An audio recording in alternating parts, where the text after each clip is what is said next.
And now you're listening to Radio Jobline with your host, Scott Possessor, right here on 103.9 LI News Radio.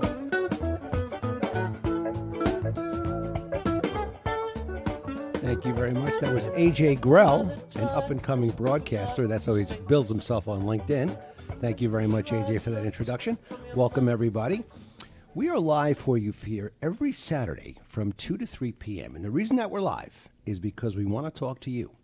I could be taping these shows, but no, I'm here live because if you call us at 631-451-1039, you're going to get the best career advice you can.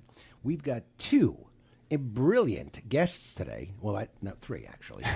Two that are actually here to help you. We have a self-improvement career coach by the name of Michael Kouroutsitis, and we have Deb Ingino, who's quite good at what she does. She's the CEO of Strength Leader Development. And we've also got Kevin Urso. He's the president of Connected Technology, and he's going to give us tips on how small and medium businesses can really keep their companies from falling prey to online threats. And Kevin has IT jobs to offer the guests. If you're in the IT field, you can write this number down, 631-451-1039. And I say this all the time, but let me say it again. This is the only show in America where you can call up and get interviewed by a company on the air live, and who knows, maybe even get a job. So the call-in number is 631-451-1039. Let's start out with a little bit. In fact, I'm going to go to my guest with the jobs and talk to him about something different than that, which is, oh, by the way, how does everyone like the weather? Is it a little chilly for you? Do you remember last year we had 30 consecutive days like this? 30 consecutive days like that. And we survived. We survived. But weather, I guess as I get older, I get crankier about it all the time. I'm going to a wedding tomorrow night, so I want to shout out to my friend John Taffarella, who is getting married on Valentine's Day, which I think is very nice. And I also want to wish all the ladies and men out there a terrific Valentine's Day tomorrow. But let's go over to Kevin, because Kevin, you happen to be an expert on one of my favorite subjects, which is cybersecurity. You're the president of a company called Connected Technology. Tell us about Connected Technology first. Well, Connected Technology, we're located in East Setauket. We've been in business since 1996, so we just celebrated our 20-year anniversary. Mm-hmm. We provide IT services for businesses on Long Island and New York City, and we specialize in cybersecurity and managed IT services. Mm-hmm. Now, you're going to be talking to us a lot more about your company and some jobs later on. Sure. But first, let's talk a little bit about cybersecurity.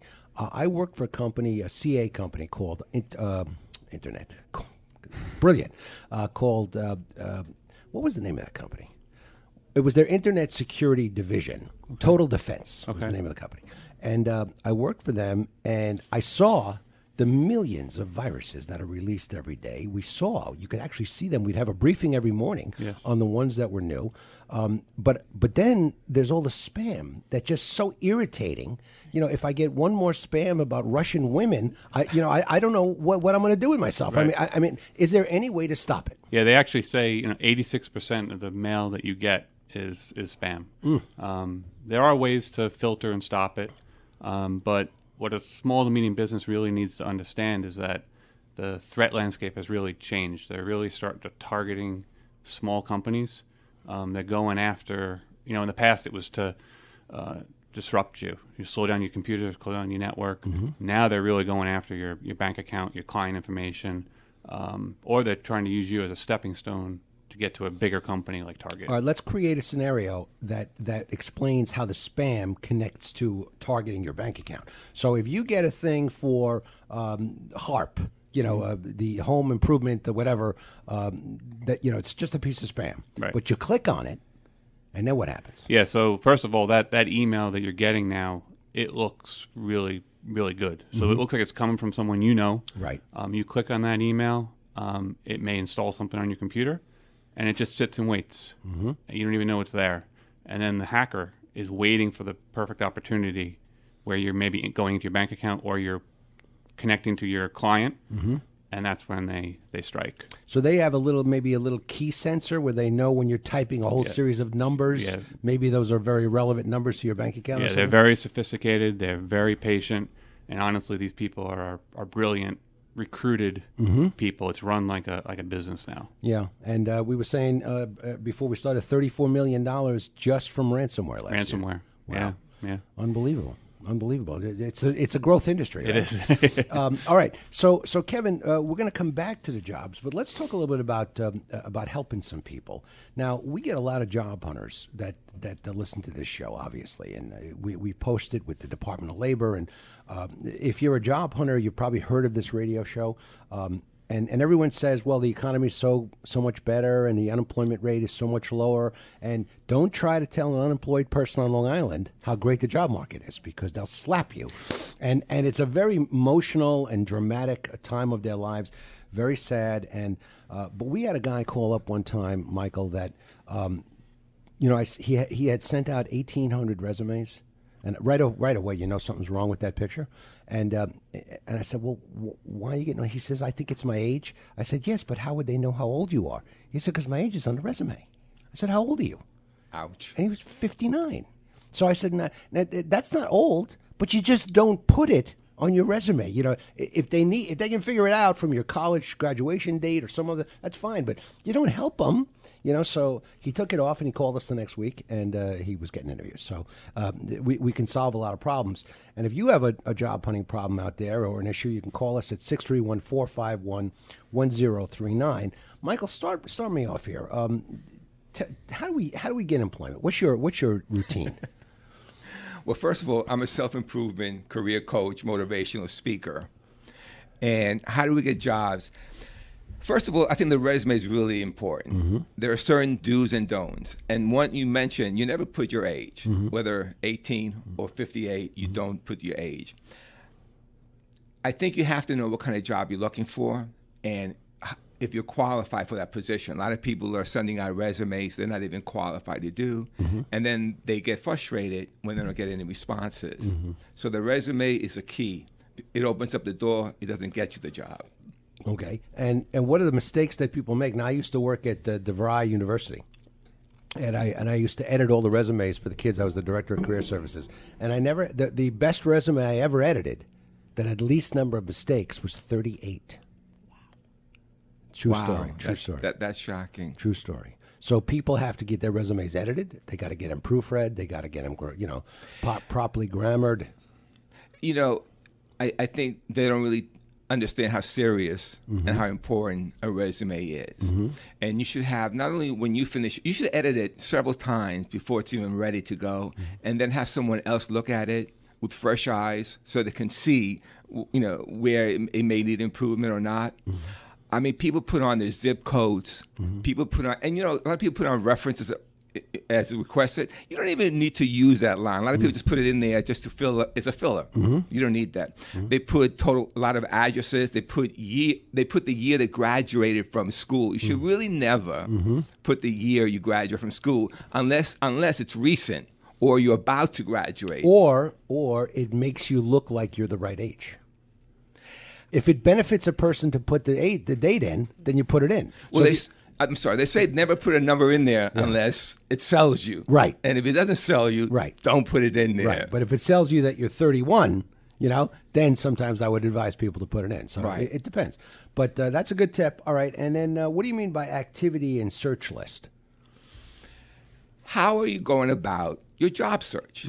A lot of people usually have 1 to 4, 5, 6 different ways they're doing job search. There's 20, there's 30 ways of doing it. If you're doing 1, 2, 3, 4, 5, it's not working, you got to go to 6, 7, 8, 9. So have a job search list that you can just check off.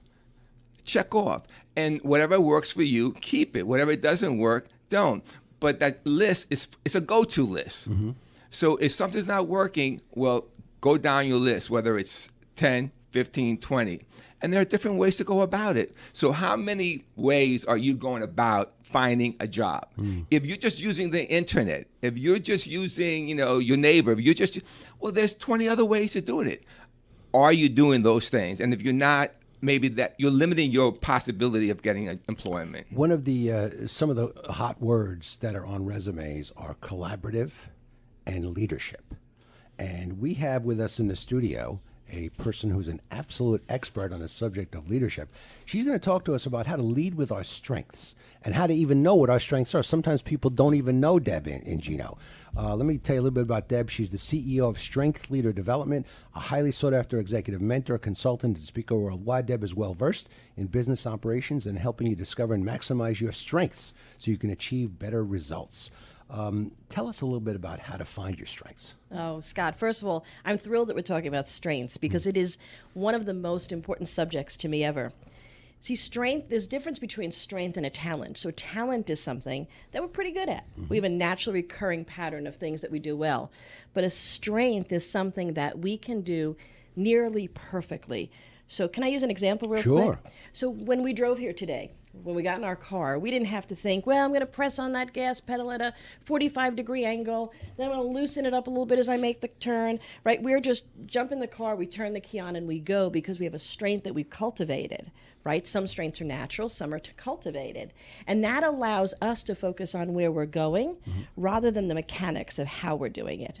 So the same is true when we as leaders and as professionals use our strengths. When we focus on the result, and because we're in our strength zone, we're able to get there faster. So your question was, how do we figure out what our strengths are?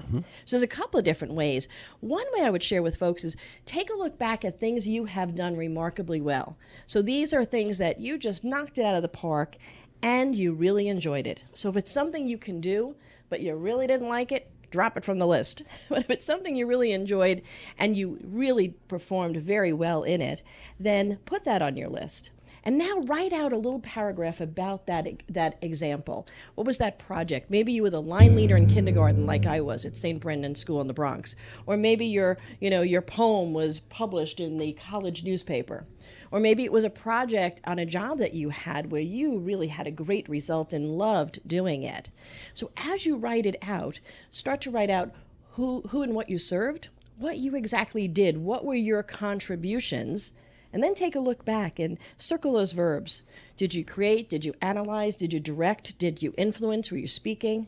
What were the consistencies in each of those stories? That's a good glimpse into what our strengths really are. I went through a similar exercise a couple of different times because I used to do something called outplacement, which is not, it's not unlike helping people find jobs. And we put them through an assessment and it helped them identify their strengths. And so what I did is I would tell people, write 4 paragraphs of the 4 biggest accomplishments you ever had, and then explain how you did it. And in all 4 cases, usually they have the same carryover of strengths. And in my case, it was persuasion.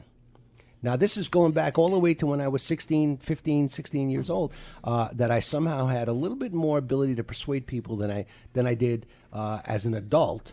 Than I did as my friends who were the same age. We have a caller on the line. This is very interesting.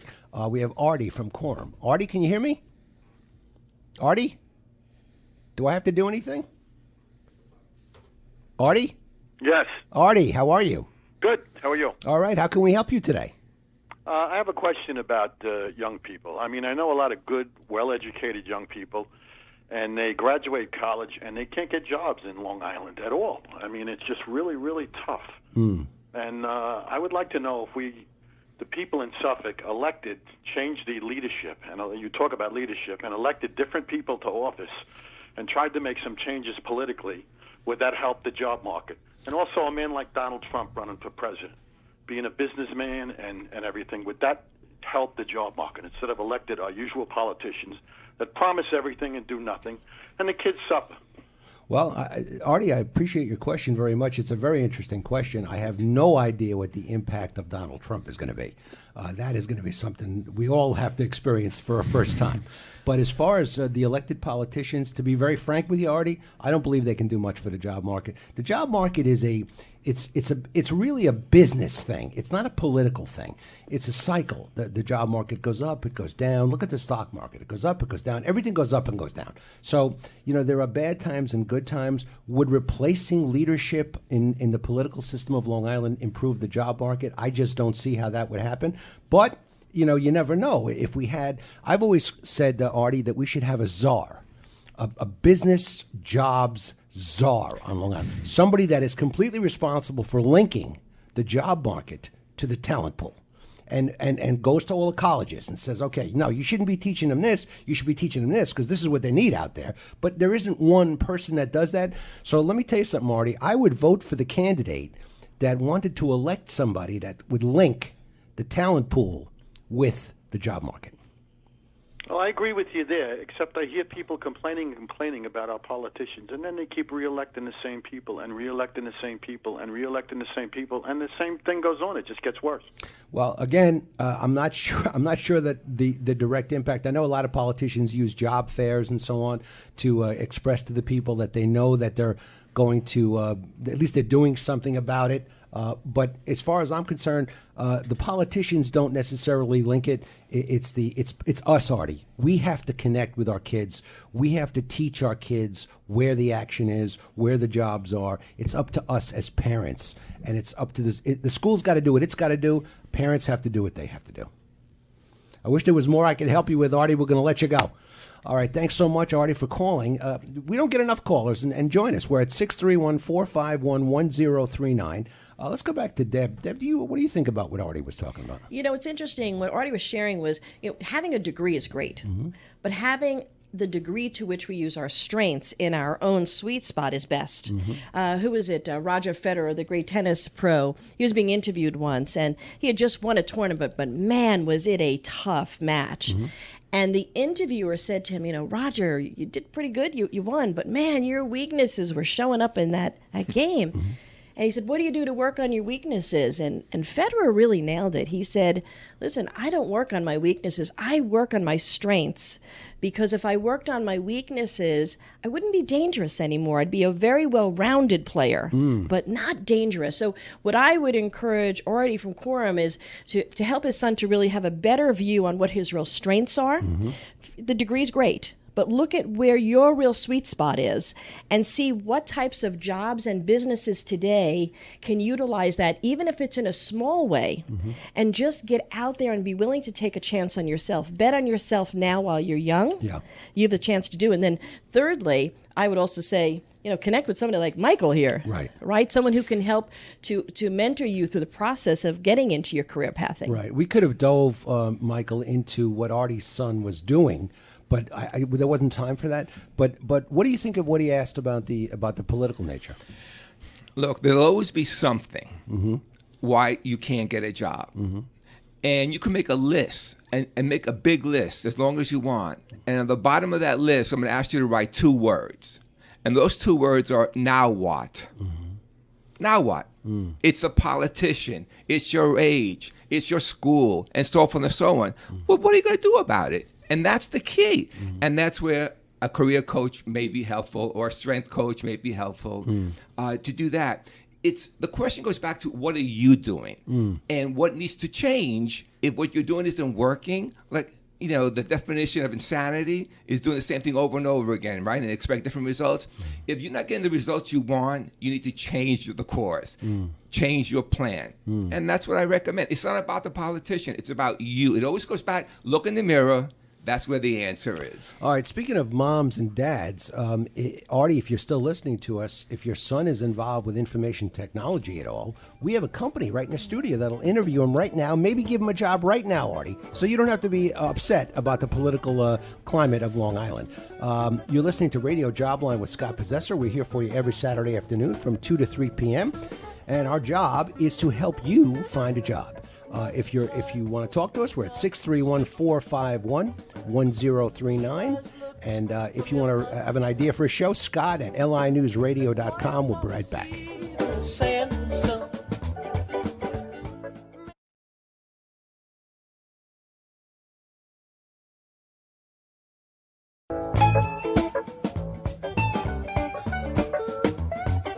Welcome back to Radio Jobline with your host, Scott Possessor, right here on 1039 LI News Radio.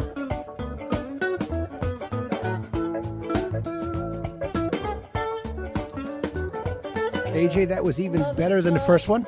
So your career as an announcer is looking stronger and stronger. Ladies and gentlemen, that was AJ Grell, our intern here on Radio Jobline. And he's being supported today by Mike Pepito, the best producer we've had here on the show. And we've got a brilliant studio of guests today. And I want to go right back to our company. which has job openings. And Artie, if your son is in the IT field, we've got jobs right here. Have him give us a call. Kevin, tell us a little bit more about some of these Talos reports. So 86% of all email traffic is spam. 19.7 billion total threats blocked daily. 19.7 billion. What they look like: scam emails, web scam pages, weak passwords, weak password reset questions. Tell us about CryptoLocker. So CryptoLocker's been around for a long time. That's the so you open up an email, you'll go to a website. What it will do is it'll encrypt everything on your computer and everything on your network potentially. Really, there's no way to get those files back unless you pay the ransom. So you're paying ransom to someone who just stole your information, basically. The only real way around it is making sure you're backing up all your data constantly. Most of our clients, we back up every 15 minutes now to protect against something like that. And going back to that CryptoLocker, there's a lot of talk about with the terrorism, with ISIS, that we're having trouble understanding and detecting and intercepting the communications between the ISIS as an organization and its recruits. Why do we have so much trouble doing that? Well, once it's encrypted, that's what it's designed to do. You cannot read it unless you have the key code that unlocks that. So is there no, like, you think of this in a movie, is there no wonderful guy sitting someplace in his house that, he's retired, he lives in Seattle, and he can break any code? There's no such thing like that? No such thing anymore. Wow. That's kind of terrible, I guess. Yeah. So, all right, we got to figure a way around that. But your company is designed to help people do stuff like that. Tell us a little bit more about the company. Yeah, so, the first step to protecting against stuff like this is making sure your network is constantly maintained. So that's what we do for the majority of our clients. We're doing the maintenance, daily maintenance. Like I said, we're backing up every 15 minutes. So that we take care of all that stuff for our customers. And then we're monitoring and giving them reports on what's going on their network. And that's really the first step for a small business to protect yourself. Do you have a little operations center or Yeah. So we have an operations center where we monitor all our clients' data, and of course we go out and we maintain their networks, and we have a help desk. So it's a full-fledged IT. All right, and speaking of full-fledged IT, so let's talk about the jobs you currently have open. And if you have a son or daughter in the IT field, you might want to get a pencil and paper handy. Tell us what you got open. So we're looking for a level 1, level 2 desktop technician. So that could be someone who goes out in the field and works on people's computer, workstations. Help desk positions we have open, and then we have next step up, a more senior field technician who maybe is working on desktops and servers, doing implementations. We have a SQL report writer we're looking for. That person is basically building reports from databases. And then we're looking for IT sales representatives as well. Okay. And you also had here an administrative assistant and dispatcher. You need that too? Administrative assistant, dispatch. We're looking for a part-time dispatcher as well. All right. So that's a nice complement of jobs. Yeah. Now, what do candidates do? Well, what do you look for in a candidate? Because you said a couple of things before we started the show today. We're really looking for someone responsible, a troubleshooter, someone that at the end of the day, we're in clients, we're servicing our clients. So someone that we can put out in front of our clients who's going to represent us well. We're looking for someone who has some background in IT. Maybe they went to school for it. Maybe they have done something to build their skills on their own. Okay. And you mentioned that some of them are not coming in properly dressed. Yeah, it's frustrating. Yesterday we interviewed a couple people, and I got very excited. The people came in; they were well dressed. I was like, "This is our guy."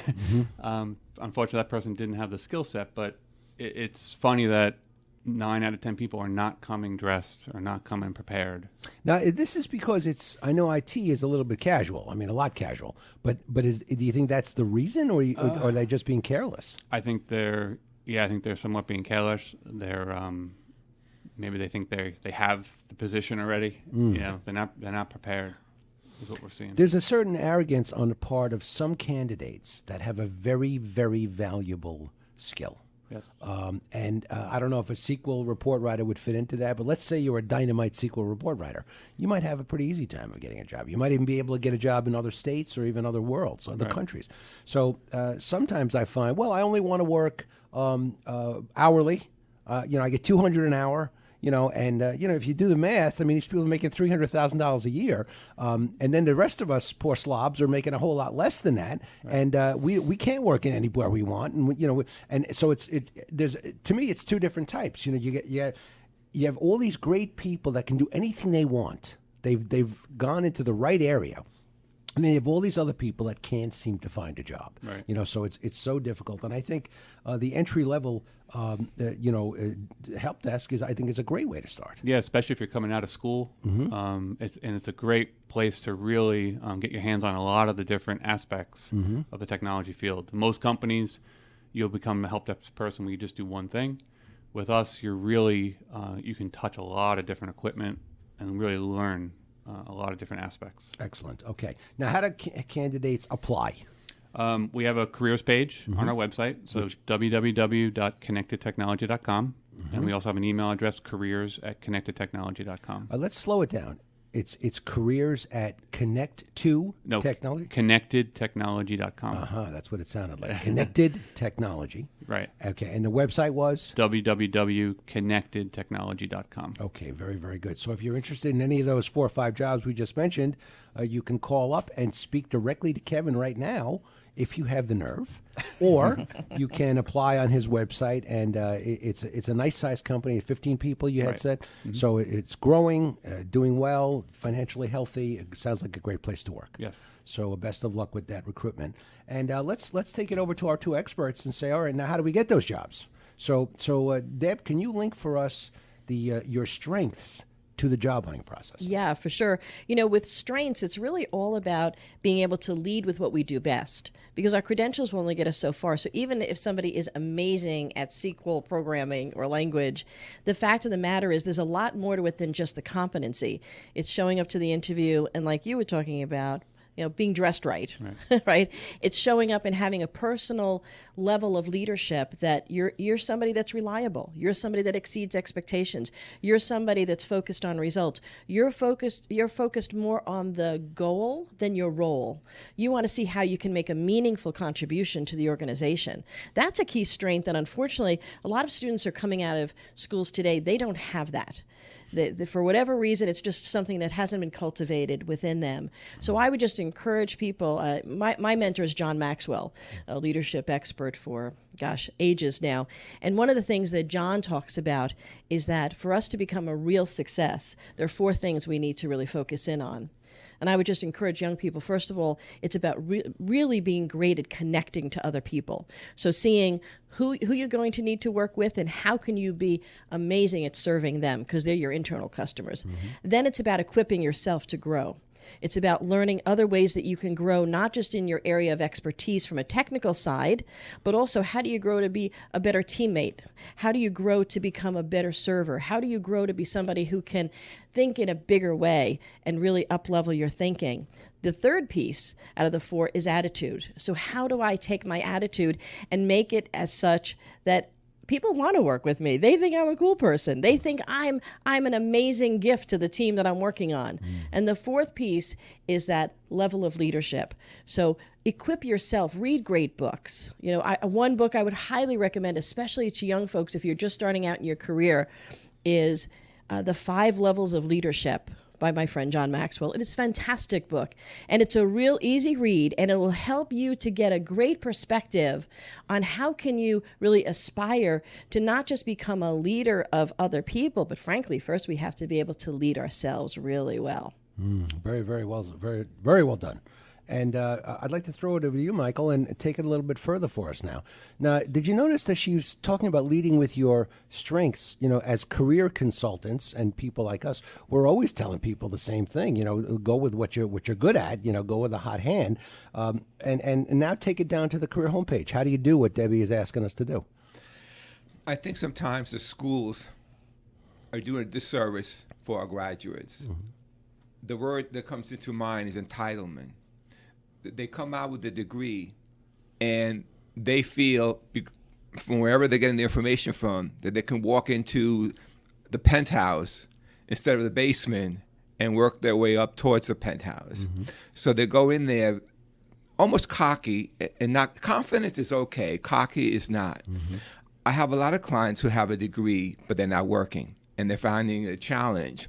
You have to be able to go with your B, C, D, E, and F job. And if you are that good, then get your F job, get in there, and work your way to the top. So entitlement, I think, is a really, we have to really be careful of that.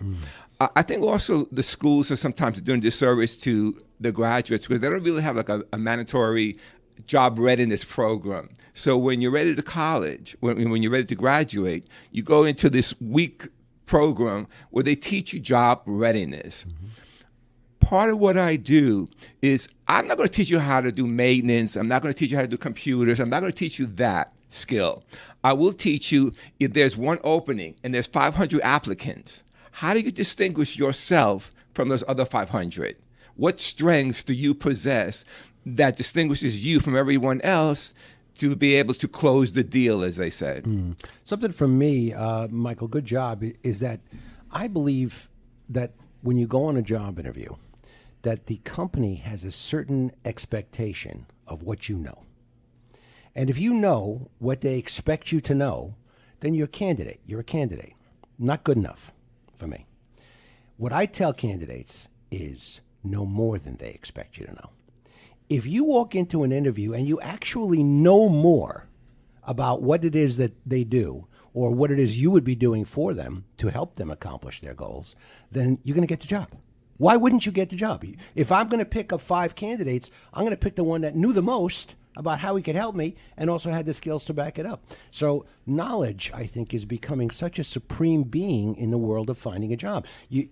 I tell people, okay, so you're going to go on an interview for a research scientist at a company called Sartorius, great company here on Long Island, $1 billion company. So, of course, you're going to go to the website. You're going to look what the company sells, look at all the various products, look at the press releases, look at the acquisitions. Okay, all good. And everybody would know to do that. But what about going to Google and doing a search for trends in research science in biotechnology?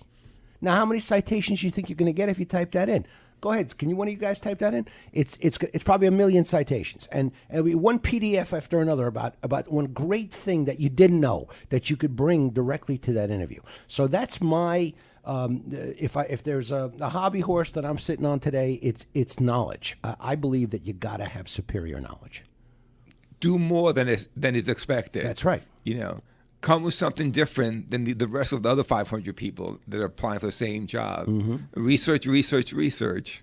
Yeah. So I had a candidate going for a security job recently, and there's a thing in for defense companies called NISPOM, NISPOM, and I forgot what it stands for, but it's basically the chapter and verse of how to protect intellectual property when you're with a defense company or something like that. So these candidates, they didn't know about NISPOM. So I'm saying, go look it up. Read it, and you'll shock the interviewer who doesn't expect you to even know what NISPOM is. And, of course, it worked, and it always works. So you go back to your tips, but mine is superior knowledge. Again, attitude, we're talking about attitude is really important. You can't go in there thinking this job, I had this job, I can. When I heard about dressing, and part of my 7 steps to employment success is dress for success. It amazes me how so many people come under or over dress. Instead of like your typical rule of thumb, just wear a nice pinstripe suit, the white shirt, the tie.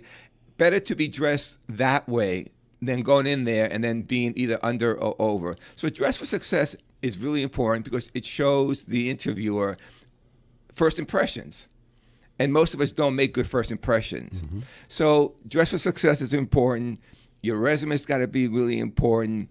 I think eye contact is really important because body language, when you look up or when you look down and you don't look straight into the interviewer's eyes, something's going on. If you hesitate, if you don't know your stuff, all that, you practice your 2-minute pitch, as we call it. Why should we hire you?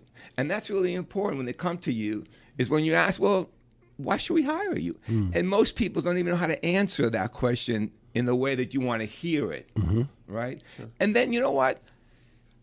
This is such a simple thing, and nobody does it. Ask for the job. There's a thought. Once you leave, 500 other people are coming after you. Ask for the job, and the worst that's going to happen is, well, you know, we're still interviewing. Well, great. When can I get back to you? Yeah. Deb, I want you to talk a little bit about how do we show the employers that we are leaders? Yeah, great question. You know, first of all, it really starts at the interview process, doesn't it, Michael? Exactly what you were sharing. It's about coming and bringing our best to the table. The other thing, too, is when we're sitting across from that interviewer, you know, our credentials are very similar to a lot of other people that are applying for that job. And the things that are going to distinguish us, that's really going to make us stand out, are the things that are the soft skills, the eye contact, being able to articulate why we want to even work for this company, not like, well, I need a job. Right. But the other thing is, that's why I so focus with people on their strengths. You know, when you are able to sit across from an interviewer and say, yeah, I have all these credentials, and just so you're aware, you know, I've done some assessments. I've actually been developing my ability to learn more about what I can bring to the table for an organization like yours. And I know that I am amazing at detail. I'm very process-oriented. I actually score very highly in the process side, and I'm a rock star in that category.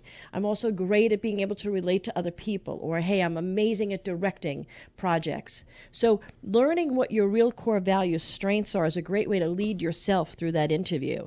Now, if folks are really having, you know, a difficult time identifying them, I would direct them to go to www.findmystrength.com, and you'll be able to purchase a report right there online. You'll get an instant assessment. I think it's over 20 pages. Was that Find My Strength singular or plural? Singular. Findmystrength.com. Okay. Yeah. Okay. And I would just encourage them, go to the interview really equipped, not just with what your technical competency is, but find the best in yourself and bring that to the table. Very, very, very, very good. All right, now listen, I want to run back just for a minute to our company, Mr. Urso. I'm sorry, I almost called you Mr. Durso. I know one of those too. Kevin, give us those jobs you have one more time, please, and the contact information. Sure. So we're looking for a level 1 and 2 desktop technician or help desk technician. A level 2 and 3 field technician, so someone that goes out in the field. SQL report writer, and an IT field sales representative, as well as a part-time dispatcher. All right. Now, and if people want to apply, give the email address and webpage. Employment@connectedtechnology.com and www.connectedtechnology.com. Okay, that's Connected Technology. Correct. Okay, very, very good. And you had something you wanted to mention, a cyber event you have going on? Yep, we're hosting a cybersecurity breakfast on February 25th, along with Cisco. So it's free to come, free breakfast. We're going to really dive into everything we talked about today about cybersecurity and how small businesses can protect themselves. When you come on a radio show and you say free breakfast, you better look out. So where is this event again? It's in Hauppauge. All right. And is there a number for people to call? Definitely. If you go to our website, which was www.connectedtechnology.com, right, you can register online there, and we'll send you the registration. All right. And it's a free cybersecurity seminar with Cisco. Wow, that's fabulous. Yeah. Thank you for plugging that on the show. Thank you. All right. And what about Michael Kortsidis? Michael, if people want to use your services or they're interested in contacting you, give us a phone number, a webpage, or something. Okay. You could email me at a career coach for you at yahoo.com. And it's one word, a career coach, the number 4, the letter U at yahoo.com. A career coach for you at yahoo.com.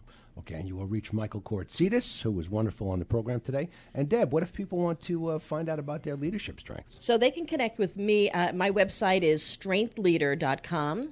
Or you can just shoot me an email, deb@strengthleader.com. One of the things I would just encourage folks, if you're not sure whether or not you're a leader, you're a leader. We're all leading someone, including ourselves. Right. Okay. That's very, very well said. All right. So you're listening to Radio Jobline with Scott Possessor. We are here every Saturday from 2 to 3 p.m. If you have an idea that you'd like to discuss with us on the show, Artie. If you'd like to be a guest on the show, you can always give us a call. The number is 631-451-1039. But we have an email address for people that have questions or for people that would like to suggest a segment or an idea to be on Jobline. And the email address for that is scott@linewsradio.com. Scott@linewsradio.com. If you just joined us, you joined too late. You missed the entire show, but we will put some jobs up on our LinkedIn post. Connect with me on LinkedIn, folks. I'm up to about 5,000 connections and counting, and you'll be able to connect with a lot of the people in my network. And just look me up on LinkedIn at Scott Possessor, Passeser. We'll be back with you again next week with another show, Saturdays 2 to 3. Have a great week and happy hunting.